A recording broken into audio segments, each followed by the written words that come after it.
Kesiapsiagaan saat kebakaran.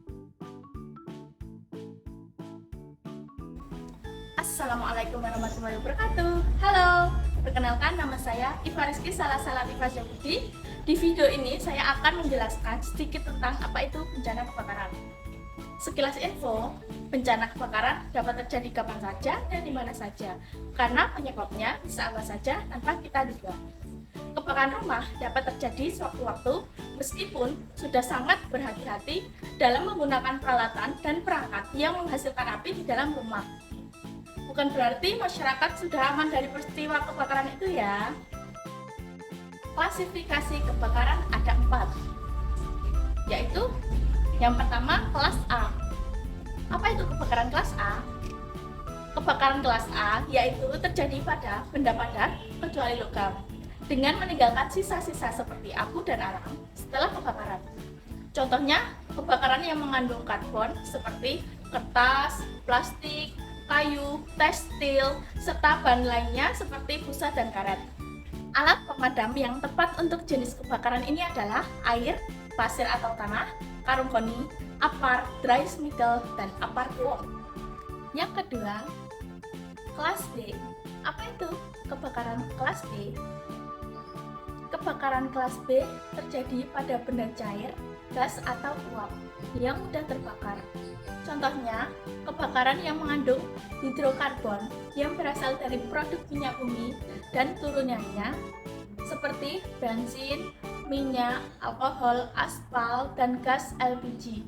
Alat pemadam yang tepat adalah pasir atau tanah, apar dry chemical, apar karbon dioksida, dan apar foam.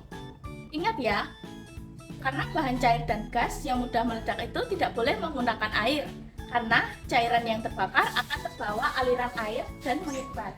Yang ketiga, yaitu kebakaran kelas C, disebabkan oleh aliran listrik yang masih terhubung. Contohnya kebakaran pada peralatan rumah tangga, televisi, radio, komputer, trafo, transmisi listrik, panel listrik, dan lain-lain. Ingat, kebakaran kelas C tidak boleh dipadamkan dengan menggunakan air ya, karena air merupakan penghantar listrik yang dapat menyebabkan orang di sekitar tersengat listrik.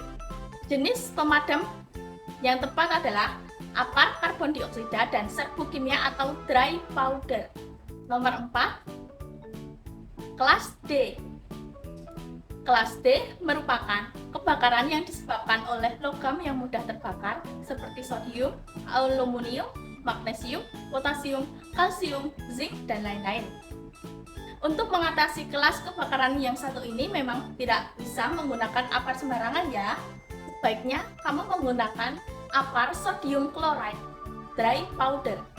Nah, itu dia klasifikasi kelas kebakaran dan apar yang tepat untuk mengatasinya. Ingat, jangan sampai salah pilih ya, agar proses pemadam kebakaran dapat berjalan dengan cepat dan baik. Faktor terjadinya kebakaran.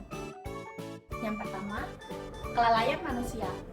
Contohnya, pada kabel listrik yang sudah rapuh atau sudah tua yang tidak segera diganti, atau penggunaan kabel yang tidak memenuhi standar dan kelebihan beban. Nomor 2, kebakaran pada gudang berbahan kimia. Bahan tersebut dapat bereaksi pada udara, air, dan bahan-bahan yang mudah meledak atau mudah terbakar. Nomor 3, kelalaian dalam penggunaan peralatan. Contohnya, meninggalkan bahan makanan yang sedang digoreng dalam jangka waktu yang lama, sehingga dapat memancing api dari kompor naik ke penggorengan, yang akhirnya terbentuklah api yang menyala besar di atas penggorengan yang mengakibatkan kebakaran. Nomor 4, konsleting listrik. Nomor 5, kompor gas. Yang terakhir nomor 6, puntung rokok. Dampak kebakaran bagi kesehatan. Terpaparnya asap kebakaran dapat menyebabkan beberapa gangguan kesehatan, tidak hanya luka bakar. Berikut penjelasannya. Yang pertama, trauma inhalasi atau cedera saluran napas.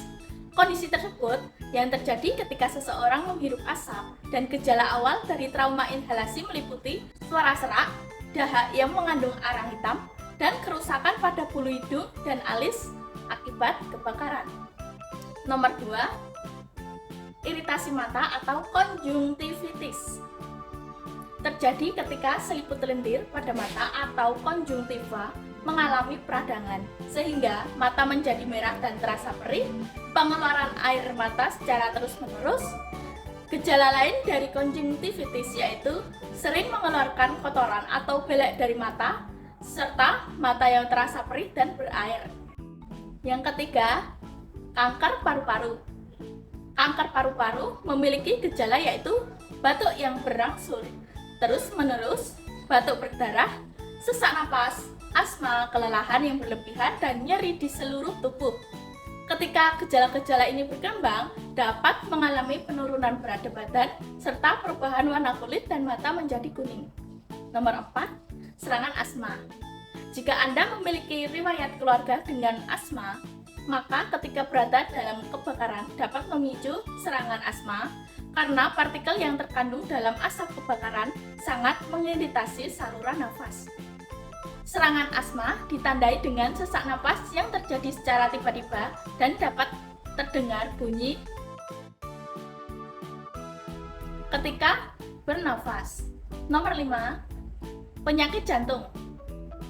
Kenapa kalau menghirup asap kebakaran dapat menyebabkan penyakit jantung? Karena adrenalin dan hormon lainnya meningkat dalam darah, menyebabkan penyempitan pembuluh darah dan detak jantung meningkat. Dalam waktu jangka pendek, uap panas dapat menyebabkan hipertensi dan stroke. Sementara dalam jangka panjang dapat meningkatkan resiko penyakit jantung koroner dan arteriosklerosis atau pengerasan pembuluh arteri yang terjadi ketika pembuluh darah yang membawa oksigen dan nutrisi dari jantung ke seluruh tubuh mengalami penebalan dan menjadi kaku. Nomor 6, membahayakan ibu dan janin. Asap kebakaran dapat berdampak negatif pada perkembangan janin dalam kandungan, meningkatkan resiko bayi lahir dengan berat badan rendah atau BBLR, dan dapat menyebabkan keguguran. Siklus mitigasi bencana kebakaran 3S: sebelum, saat, dan sesudah.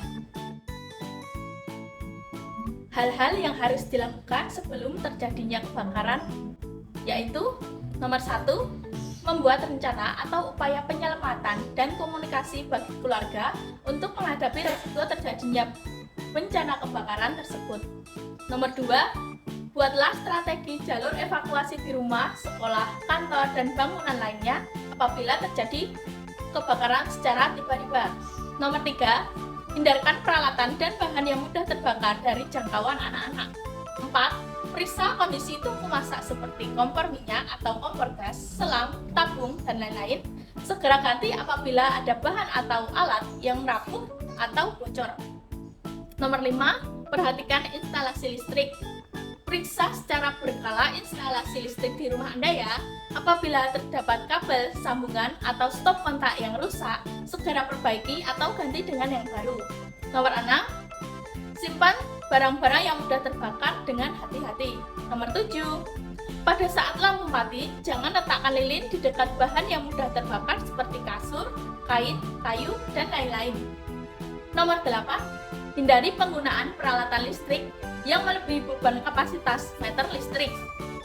Pemasangan instalasi listrik dengan terlalu banyak sambungan atau memakai isolasi akan mudah memuai dan merupakan penyebab utama kebakaran kelas C. Hal-hal yang harus dilakukan saat terjadinya kebakaran. Nomor 1, jika mendengar alarm kebakaran seperti atau suara kentongan seperti, langsung keluar dari rumah melalui rute evakuasi yang aman. Nomor 2, jika pakaian terbakar, segera berhenti dan berguling-guling hingga api padam.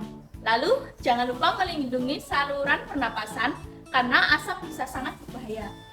Gunakan tisu kering, tisu basah, sapu tangan, atau jika tidak ada, bisa memakai pakaian untuk menutup hidung dan mulut.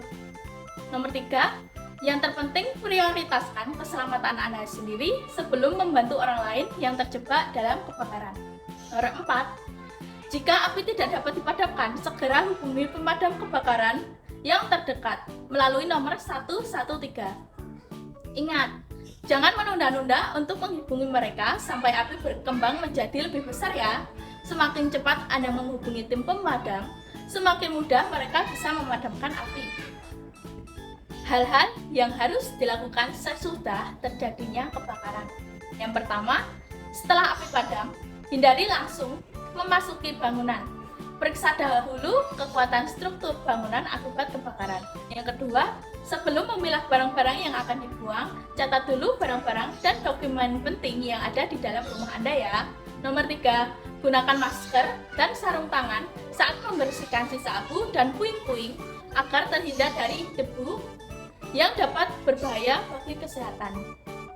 Nah, itu tadi penjelasan yang dapat saya sampaikan. Semoga bermanfaat dan dapat membantu. Wassalamualaikum warahmatullahi wabarakatuh.